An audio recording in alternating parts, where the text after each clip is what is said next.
ఏది ఎండ్ల పోయాలి, ఏది ఏడబెట్టాలి, ఏ డబ్బు ఉంచాలి, ఏ డబ్బు ఉంచొద్దు, ఇది బాగుందా, ఇది బాగుందా, వీటికన్నా ఇంకా మంచివి వస్తాయా, వీటికన్నా గలీజీ వస్తాయా, పారేస్తే మళ్ళీ తెస్తాడా, తేడా, ఏందక్కో నీ క్వశ్చన్లు అనుకుంటురా.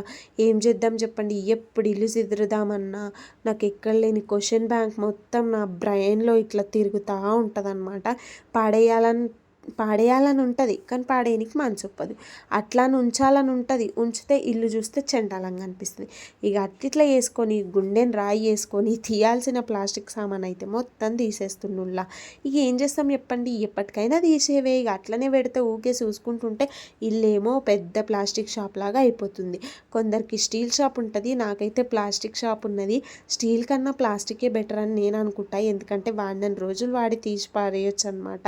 లేదా ప్లాస్టిక్ వాళ్ళకి ఇస్తే వాళ్ళే తీసుకెళ్ళిపోతారు. ఫుల్ వీడియో ఛానల్ నేమ్ కింద ట్యాగ్ చేసిన చెక్అవుట్ చేయండి. Bye bye, love you all.